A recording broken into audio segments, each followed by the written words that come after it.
ಎಲ್ಲರಿಗೂ ನಮಸ್ಕಾರ ರೀ. ಹೆಂಗದಿರಿ? ನಾನು ಶ್ವೇತಾ. ಜಗತ್ನ್ಯಾಗ ನಡೆದಿರೋ ಸುದ್ದಿನ ನಮ್ಮ ಉತ್ತರ ಕರ್ನಾಟಕ ಭಾಷಾದಾಗ ಹೇಳಲಿಕ್ ಬಂದೀನಿ. ಮಸ್ತ್ ಚಾ ಕುಡ್ಕೋತ ಖಡಕ್ ಮಿರ್ಚಿ ಮಂಡಕ್ಕಿ ನೋಡ್ರಿ.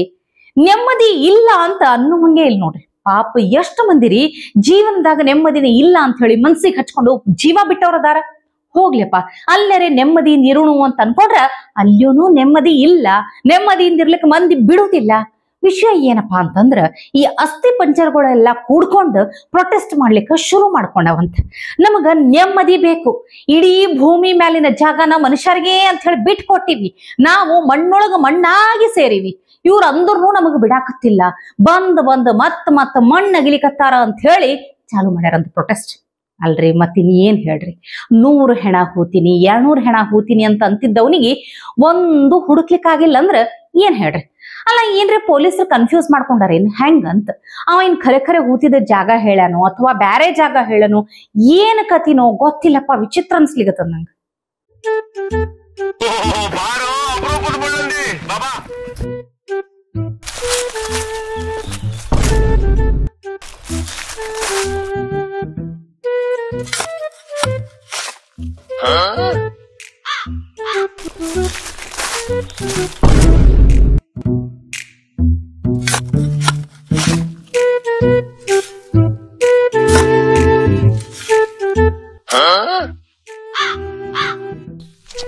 ಇವ ಯಾರು?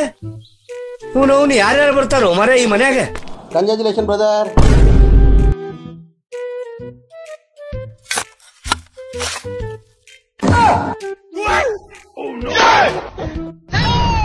ಕೂತಿದ್ದು ತೋರಿಸ್ತೀನಿ ಅಂತ ಹೇತಿದ್ದು ತೋರಿಸಿದ್ನಲ್ಲ, ಎಂತ ಸಾವು ಮಾರ. ಹೆಂಗಾಗ ನೋಡ್ರಿ ಸದ್ಯದ ಪರಿಸ್ಥಿತಿ.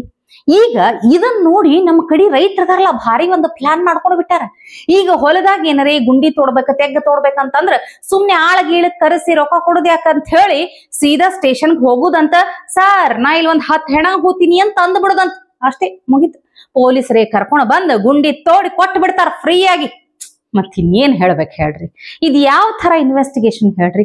ಅವ ಹೆಣ ತಗೊಂಡು ಬಂದು ಹೂತೀನಿ ಅಂತ ಅನ್ನೋದೇ ಖರೆ ಆಗಿತ್ತಂದ್ರ ಅವನು ಈ ಕೇಸ್ನಾಗ ಆರೋಪಿನೇ ಹೌದೋ ಇಲ್ಲ ಹೇಳ್ರಿ?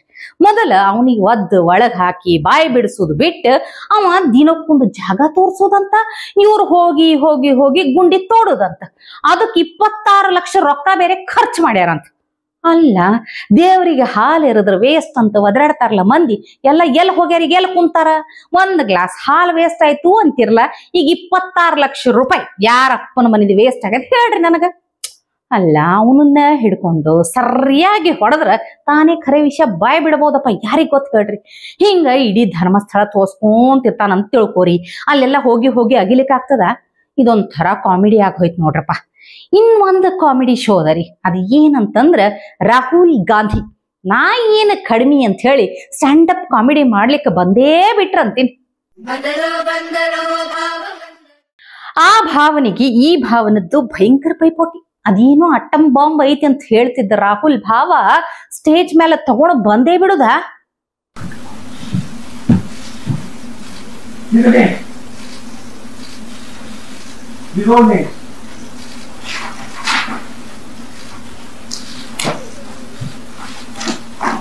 All lies.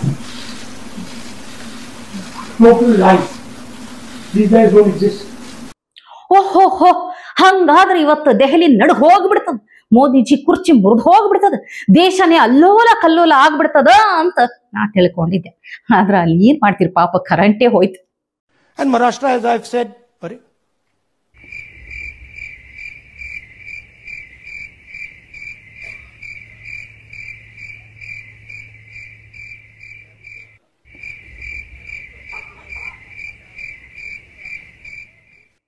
ಯಾರ್ರೀ ಅದು? ರಾಹುಲ್ ಗಾಂಧಿ ಅವರು ಬಾಂಬ್ ಬ್ಲಾಸ್ಟ್ ಮಾಡೋ ಮುಂದೆ ಪವರ್ ಕಟ್ ಮಾಡಿದ್ ಯಾರು ಅಂತೀನಿ?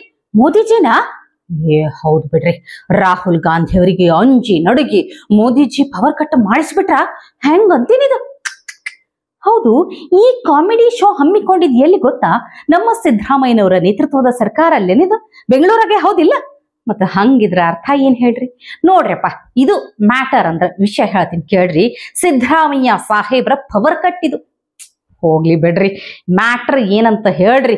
ಅದೇನೋ ಬಾಂಬ್ ಅಂತ ಹೇಳಿ ಕೇಳಿಸ್ಕೊಂಡೇ ಬಿಡೋಣ ಅಂತ ಹೇಳಿ ನಾನು ನೋಡುದನ್ರಪ್ಪ.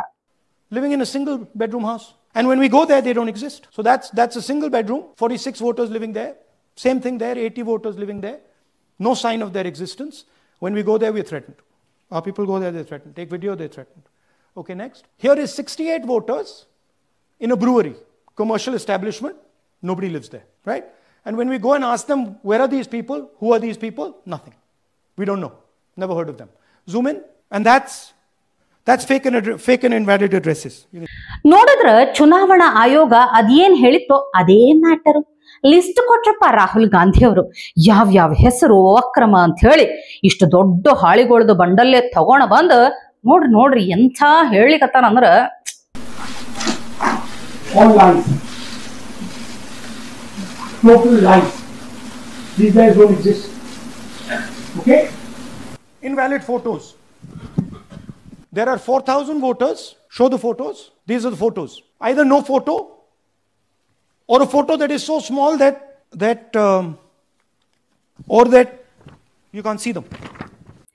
ನೋಡಿ ಬಹಳ ಹಿಗ್ಗಾಯ್ತು ಬಿಡ್ರಿ. ಅಂತೂ ಇಂತೂ ರಾಹುಲ್ ಗಾಂಧಿ ಅವರ ಜೀವನದಾಗ ಇದು ಒಂದರೆ ಚಲೋ ಕೆಲಸ ಮಾಡಿದ್ರಲ್ಲ ಅಂತ ಹೇಳಿ ಬಹಳ ಹಿಗ್ಗಾಯ್ತು. ಆಮೇಲೆ ನೋಡ್ತೀನಿ ಇವ್ರು ಫೇಕ್ ಅಂದವ್ರೆಲ್ಲ ಬದುಕೇ ಅದಾರ್ರಿ. ನೋಡ್ರಿ ಇವ್ರ ಹೆಸರ ಆದಿತ್ಯ ಶ್ರೀವಾತ್ಸವ್ ಅಂತ ಹೇಳಿ. ರಾಹುಲ್ ಗಾಂಧಿ ಇವ್ರ ಬಗ್ಗೆ ಹೇಳ್ತಾರ ಇವ್ರು 3 ಸ್ಟೇಟ್ನ್ಯಾಗ ವೋಟ್ ಮಾಡ್ಲಿಕ್ಕತ್ತಾರ ಅಂತ ಹೇಳಿ. ಹೌದಾ, ಖರೇನಾ? ಹಂಗಂತ ಹೇಳಿ ಆಜ್ ತಕ್ಕ ರಿಪೋರ್ಟರ್ ಲೈವ್ನ್ಯಾಗೆ ಕಾಲ್ ಮಾಡಿ ಕೇಳ್ತಾರ.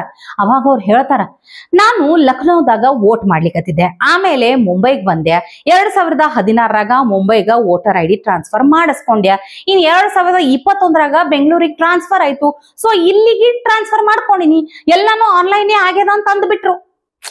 ರಾಹುಲ್ ಗಾಂಧಿ ಅವರೇ, ಎಲೆಕ್ಷನ್ಯಾಗ ಅಕ್ರಮ ನಡಿಲಿಕ್ಕತ್ತಿರುವುದು ಈಗಲ್ರಪ್ಪ, ಯಾವಾಗ ಗೊತ್ತೇನು? ಅದು ನಿಮ್ಮ ಆಯಿ ಇದ್ರಲ್ಲ, ನಿಮ್ಮ ಆಯಿಯವ್ರ ಕಾಲದಾಗ.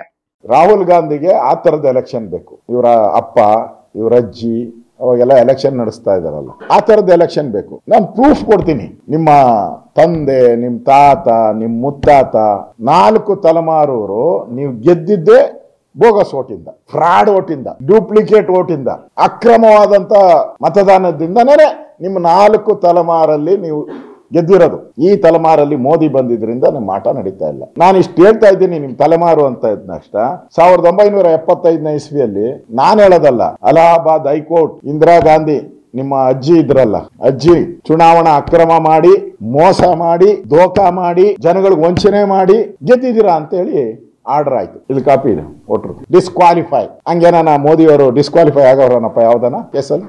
ಎನಿಥಿಂಗ್? ಅಲಹಾಬಾದ್ ಹೈಕೋರ್ಟ್. ಎಸ್ ಅವ್ರ ಫ್ರೆಂಡ್ ಅವರು. ಅಂದ್ರೆ ನಿಮ್ಮ ಇತಿಹಾಸ, ನಿಮ್ಮ ಕುಟುಂಬದ ಇತಿಹಾಸ ಫ್ರಾಡ್, ಮೋಸ, ವಂಚನೆ ಇದರಲ್ಲೇ ಗೆದ್ದಿರೋದು. ಅದಕ್ಕೆ ಕೋರ್ಟ್ ಸಾಕ್ಷಿ ಇದೆ. ನಮ್ ನರೇಂದ್ರ ಮೋದಿ ಹಿಸ್ಟ್ರಿ ಕೊಡಿ, ಎಲ್ಲಾನ ಕೋರ್ಟ್ ಅಲ್ಲಿ ಅವ್ರ ಮೇಲೆ ಎಲೆಕ್ಷನ್ ಪಿಟಿಷನ್ ಅಂದ್ರೆ ಅಕ್ರಮ ಆಗಿರೋದು ಎಲ್ಲಾದ್ರೂ ಯಾವ್ದಾದ್ರು ಕೋರ್ಟ್ ಅಲ್ಲಿ ಬಂದಿದ್ಯಾ? ಕೋರ್ಟ್ ವರ್ಡಿಕ್ಟ್ ಕೊಟ್ಟಿದ್ಯಾ? ನಿಮ್ಮ ಮೆಂಬರ್ಶಿಪ್ ನ ವಜಾ ಮಾಡಿದಾರ? ಇಲ್ಲ, ನಿಮ್ ಮೆಂಬರ್ಶಿಪ್ ವಜಾ ಮಾಡಿದಾರೆ ನಿಮ್ಮ ಅಜ್ಜಿದು.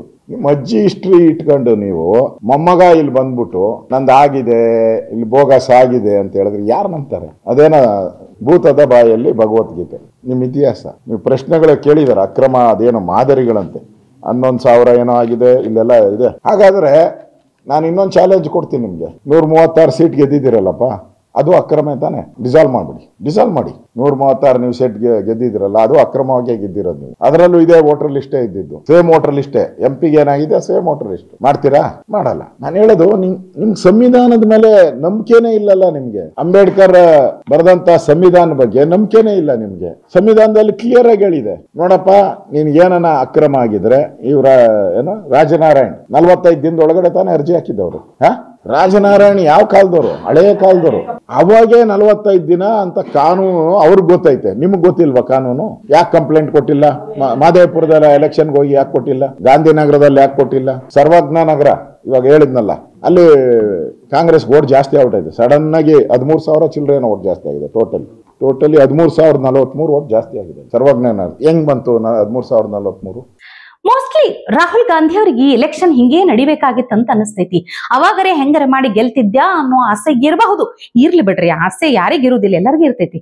ಆದ್ರೂ ಒಂದು ಖುಷಿ ಏನಂತಂದ್ರ ಫೈನಲಿ ಸಿದ್ದರಾಮಯ್ಯನವರ ಮುಂದೆನೆ ಅವರ ಸರ್ಕಾರ ಕರ್ನಾಟಕದಾಗ ಕ್ರಮ ಮಾಡ್ಯದ ಅನ್ನೋದನ್ನ ಖಡಾಖಂಡಿತವಾಗಿ ಒಪ್ಕೊಂಡ್ಬಿಟ್ರಲ್ಲ. Oh, you are great sir, you are great. ಇವತ್ತಿಗೆ ಸುದ್ದಿ ಸಾಕಲ್ಲ, ನಾಳೆ ಇಂಥವೇ ಮತ್ತೊಂದಷ್ಟು ಸುದ್ದಿ ತರ್ತೀನಿ. ಚಾ ಇಟ್ಕೊಂಡು ಮಿರ್ಚಿ ಮಂಡಕ್ಕೆ ನೋಡ್ಲಿಕ್ಕೆ ಕಾಯ್ಕೊಂಡಿರ್ರಿ. ಟಿವಿ ವಿಕ್ರಮ, ದೇಶ ನಿಮ್ಮ ಕೈಯಲ್ಲಿ. ಈ ಕಾರ್ಯಕ್ರಮ ನಿಮಗೆ ಇಷ್ಟ ಆಗಿದ್ದಲ್ಲಿ ಲೈಕ್, ಶೇರ್ ಹಾಗೂ ಕಮೆಂಟ್ ಮಾಡಿ. ಟಿವಿ ವಿಕ್ರಮದ ಕಾರ್ಯಕ್ರಮಗಳನ್ನು ನಿರಂತರವಾಗಿ ವೀಕ್ಷಿಸಲು ಸಬ್ಸ್ಕ್ರೈಬ್ ಮಾಡಿ, ಬೆಲ್ ಐಕನ್ ಒತ್ತಿ.